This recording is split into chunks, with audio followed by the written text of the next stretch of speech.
da perda de um funcionário para uma organização é sempre elevado. A gente não está falando aqui só do custo do treinamento, da preparação, da capacitação e adequação dessa pessoa para trabalhar, nem também do custo de trazer um substituto, agora eu vou ter que achar alguém, preparar essa pessoa, mas também muitas vezes, quando se perde alguém, se perde parte do conhecimento da empresa. Claro que existem processos de gestão do conhecimento que minimizam isso, a gente já falou disso aqui no canal, mas a retenção tem que ser uma preocupação. Desde eu perder pessoas que mal entraram na organização, a perder pessoas que estão lá há muitos anos. É uma preocupação constante e a gente observa nas conversas que nós temos com várias pessoas de várias áreas de atividade diferentes, organizações de vários portes, que a retenção tem sido um problema muito grande. Coloca-se a culpa aí muitas vezes nas novas gerações. A gente contrata um jovem, aí não é isso que ele quer crescer rapidamente, percebe que a empresa talvez não dê as condições, ou ele se desestimula com horários de trabalho, se coloca a culpa no perfil aí da geração Z, muitas vezes, e nem sempre esse é o problema. Será que a empresa está trazendo, colocando na mesa quais são as reais vantagens, o que se espera das pessoas desde o processo de seleção, para que não se contrate alguém com a expectativa errada? Esse desalinhamento de expectativas não pode ser colocado como culpa só de um dos lados do processo. A organização também tem que fazer a sua parte. Nesse vídeo aqui nós vamos falar de 7 ações práticas que as organizações podem tomar para minimizar o problema da perda de funcionários, ou seja, melhorar a sua retenção. Então seja bem-vindo a mais esse vídeo do canal Engenheiro no RH. Não esquece de deixar aí seu like, deixe também comentários, sugestões de vídeos que você gostaria de ver aqui no nosso canal. E muito importante, se você não for inscrito no nosso canal, inscreva-se. Isso não custa nada para você, mas nos ajuda a continuar crescendo. Para complicar um pouquinho mais as coisas, o mercado de trabalho anda muito competitivo para certos tipos de profissionais. Então, profissionais com boa especialização recebem muitas ofertas o tempo todo. Então, retê-los é complicado. Profissionais, muitas vezes de baixa qualificação, também recebem ofertas. Às vezes um benefício um pouquinho melhor, um salário um pouquinho melhor, já justifica uma mudança. Então é necessário pensar em retenção em todos os níveis. Desde meu nível operacional, pessoas que não necessitam ter uma qualificação muito alta, até pessoas altamente especializadas. Independente também do tempo. Se é um jovem, geração Z, que acabou de chegar e não entendeu direito o que a empresa pode oferecer para ele, ou se é alguém experiente que está lá há muitos anos e se cansou de esperar, não viu mudanças, também vai embora, tudo isso tem que ser tratado, tudo isso tem que ser cuidado. Aqui então a gente vai falar de 7 importantes práticas que podem ajudar a melhorar essa retenção. A primeira prática é bastante óbvia, mas muitas empresas elas tropeçam aqui nesse ponto, que é a questão de remuneração e benefícios estratégicos. Se você está no mercado competitivo e paga abaixo da média de mercado, seus profissionais vão sofrer assédio dos seus concorrentes, menos dia mais dia, então você vai acabar perdendo as pessoas, principalmente aqueles que têm destaque, aqueles que são melhor preparados, porque esses vão receber mais ofertas. E quando a gente fala de remuneração estratégica, benefícios, compensação total, que é você oferecer um pacote realmente que atraia e segure as pessoas, a gente não está falando somente do salário justo, mas também mostrar que você se importa com as pessoas, que elas realmente são valorizadas. O fato de ter algum benefício, alguma coisinha que vai além talvez da média do mercado, ou muitas vezes seja equiparável às melhores do mercado, mostra para as pessoas a preocupação que você tem e torna mais difícil a motivação dela para deixar a empresa. E o básico aqui tem que ser feito, pesquisas de salário. Como é que está o meu salário em relação ao mercado? Procure se equiparar, ou se você quer atrair profissionais, né, fazer o processo de buscar profissionais que estão no mercado altamente qualificados, já empregados, você tem que pagar acima dessa média de mercado. Isso não tem como deixar de fazer. A questão também não é só salário. A gente falou de benefícios, compensação total, que é o nome. É um conceito de que o que a pessoa ganha em ficar aqui, o que eu tenho de contrapartida para ela dedicar o tempo dela e não querer ir embora. Às vezes é um benefício flexível, às vezes alguma coisa um pouquinho melhor que a média. Olhar na região ali onde você está, se os benefícios estão adequados em termos de saúde, em termos de refeições, enfim. Todo o pacote tem que ser visto de uma forma estratégica se o meu objetivo é atrair e reter os melhores talentos. É óbvio Mas, como eu disse, muitas empresas tropeçam nesse ponto. A segunda prática é você dar oportunidades claras de crescimento para as pessoas, de carreira, é mostrar que isso existe. Talvez não sejam os melhores possíveis pelas condições que a empresa apresenta.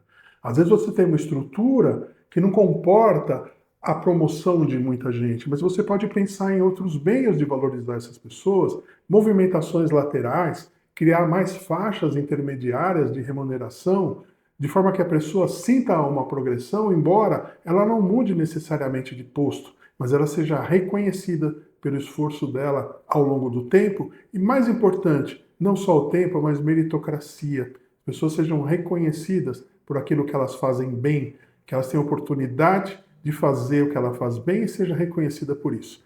Isso é uma forma também de reter as pessoas. A pessoa que não vê um horizonte naquilo que ela está fazendo, um progresso que ela possa ter, ela vai se desmotivar. Eu digo que isso é a maioria das pessoas, elas são ambiciosas em termos de carreira. Elas precisam enxergar algum tipo de progressão para que elas possam se motivar a ficar e a se dedicar mais. Se ela não enxerga isso, ela não vai ficar. Ela vai buscar um lugar onde ela tenha essa progressão. Isso envolve planos de carreira, mesmo que a sua estrutura não permita a movimentação vertical, por questões de volume de pessoas, por questões estruturais, crie um programa que permita movimentações laterais. Reconheça o talento de uma pessoa numa área e aproveite-a em outra área onde ela tenha uma progressão. Como eu falei, crie faixas intermediárias, enfim, programas onde você possa mostrar para a pessoa que existe progressão. A própria capacitação das pessoas, se for contínua, mostra para ela a preocupação da empresa com a carreira dela.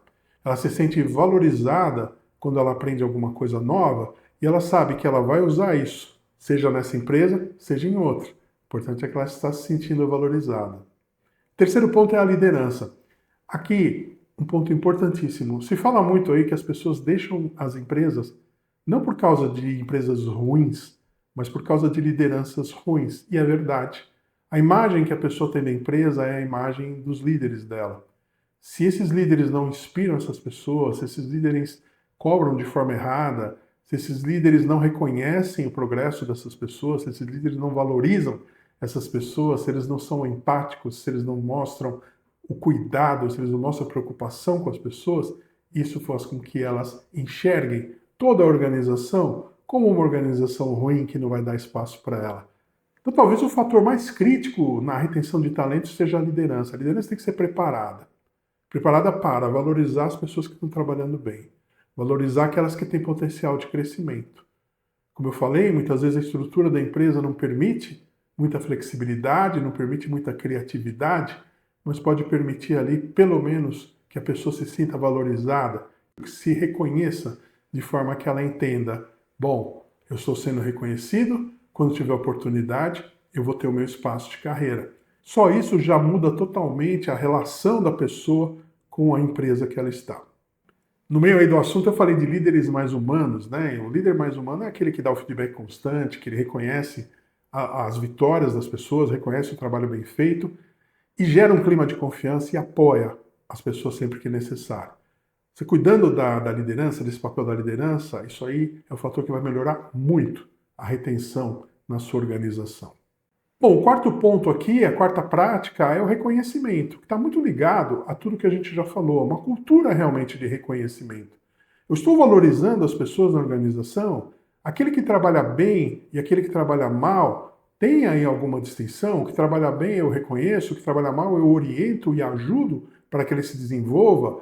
Aquele que trabalha bem, ele é reconhecido a ponto de inspirar os outros para que também trabalhem bem. Isso é uma questão cultural, tem que se criar uma cultura de trabalhar com qualidade, de buscar melhoria. Então, se a pessoa está numa organização e não vê que é vantagem ela trabalhar melhor, ou seja, tanto faz eu fazer o básico aqui, cumprir horário, ou eu me dedicar, me esforçar, que eu não vou ter diferença nenhuma, ela para de se esforçar. E isso serve de exemplo para os outros. Você acaba criando uma cultura onde fazer o básico, onde não se esforçar para melhorar, onde muitas vezes até desrespeitar algumas normas, algumas questões, acaba virando um normal. E esse normal é muito perigoso. Nós não podemos deixar que isso aconteça. E aí, de novo, né? Quem é o fundamental ponto aí de virada nisso são os líderes. Os líderes têm que observar, reconhecer, os líderes têm que fazer com que as pessoas que trabalham bem sejam reconhecidas, valorizadas e sirvam de exemplo para as demais. Com isso você leva essa cultura de reconhecimento e você reduz também drasticamente a questão da vontade da pessoa ir embora. A quarta prática é a questão da flexibilização do trabalho para melhorar a qualidade de vida. É claro que isso depende muito do tipo de função. Quando a gente fala em profissionais administrativos, fala-se muito, né, como exemplo, profissionais de informática, desenvolvimento, enfim, que podem trabalhar por projetos, e isso permite que ele trabalhe a hora que ele quiser e tudo mais. Nós já falamos recentemente disso aqui em vídeos sobre flexibilização, sobre trabalho remoto, enfim, fica mais fácil da gente fazer. E isso é uma percepção de qualidade de vida para as pessoas muito grande. Mas eu tenho situações onde a pessoa tem que respeitar horários, porque o que ela faz, ela precisa atender pessoas, clientes, por exemplo, em determinado horário, ou ela trabalha em algum tipo de operação com máquinas, com turnos, alguma coisa onde ela tem que cumprir um horário rígido, ela tem que ficar naquele local, ela não pode deixar aquele local. E aí a empresa tem que ser criativa, criativa no desenho dos turnos, criativa no desenho dos horários de folgas, no desenho do processo de substituição em caso de necessidade. Isso traz a percepção para a pessoa de que a vida pessoal dela é respeitada, que ela tem assim uma maior qualidade, um maior equilíbrio de vida profissional e pessoal, que favorece a retenção. A sexta prática é a criação de um ambiente inclusivo e psicologicamente seguro. O que é isso? O ambiente psicologicamente seguro é aquele que dá a liberdade das pessoas darem sua opinião, criarem. É permissível a erros, desde, claro, se erre tentando acertar. A gente sabe muito bem isso. É um ambiente que permite que as diferenças sejam entendidas e sejam respeitadas. Isso faz com que a pessoa sinta que ela consegue dar a opinião dela, que ela consegue ser ouvida, que ela faz parte de um todo, não só naquele pedacinho, que ela não é somente uma engrenagem de uma máquina, mas ela consegue também expressar a opinião dela e é respeitada por isso. Esse ambiente psicologicamente seguro faz com que as pessoas sejam realmente quem elas são e deem o melhor delas. E o fato da pessoa, a gente falou de motivação aqui recentemente, o fato da pessoa poder fazer o que ela sabe fazer de melhor, se chama mastery em inglês, é um dos 3 pilares fundamentais da motivação intrínseca. E a pessoa motivada, ela fica, né? A desmotivada, ela tende a ir embora. Então, a retenção está muito ligada a essa questão da motivação intrínseca. E o ambiente psicologicamente seguro é um pilar fundamental para que isso aconteça. E a sétima prática é ter comunicação transparente e propósito claro, conectado com as pessoas. Se você não viu, quando nós falamos de motivação, já citei aqui no tópico anterior, mas vou deixar aqui o card do vídeo sobre motivação. Existem 3 pontos fundamentais da motivação intrínseca, que é a motivação de verdade, que faz com que as pessoas realmente se movam. É o propósito, ele é um desses 3 pilares, né? Você tem ali a questão da autonomia, você tem a questão da excelência, que a pessoa fazer o que ela faz de melhor, e o propósito, ela precisa entender a importância dela no processo, para que ela existe dentro da organização. Isso é muito importante também nas novas gerações. A gente começou o vídeo falando, a gente coloca a culpa muitas vezes na inadequação entre a expectativa das novas gerações e o que a empresa pode oferecer. Muitas vezes a falta de um propósito claro, quer dizer, eu vou trabalhar aqui nesse cantinho, mas o que esse meu trabalho nesse cantinho representa para o todo? Como eu vou conseguir contribuir para o todo? Isso é fundamental, principalmente para as pessoas que trabalham por um propósito, trabalham por uma missão, elas enxergam mais à frente. E é um fator extremamente motivador, e claro, como eu já falei no tópico anterior, retenção e motivação estão casados ali. Se eu não tenho motivação, facilmente vou perder a retenção. Se eu tenho motivação, facilita a retenção. Nesse ponto, a empresa tem que procurar ser transparente, sempre ter uma comunicação transparente do que está acontecendo, o que está se ganhando, o que está se perdendo, qual o papel real das pessoas. Isso é muito importante. Então, a mensagem final que eu quero deixar aqui é que retenção de talentos não é uma única iniciativa. Se falar na empresa, vamos ter uma iniciativa de retenção, tá, o que é? Melhorar salário? Melhorar um benefício? Essa é uma iniciativa. Nós falamos aqui de 7 práticas que estão interligadas, que tem a ver com tudo isso.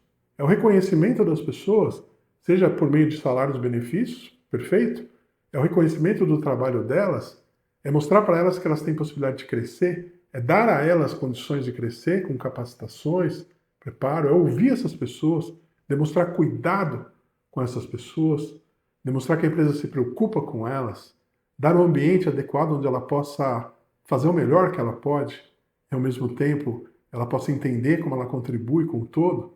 Tudo isso é um pacote de retenção, não é uma única iniciativa. Tem que se pensar de forma global. Retenção é algo que depende de inúmeros fatores. Se a gente não tiver o cuidado de olhar todos esses fatores, certamente nós vamos continuar perdendo profissionais. Bem, espero que esse vídeo tenha sido útil para você.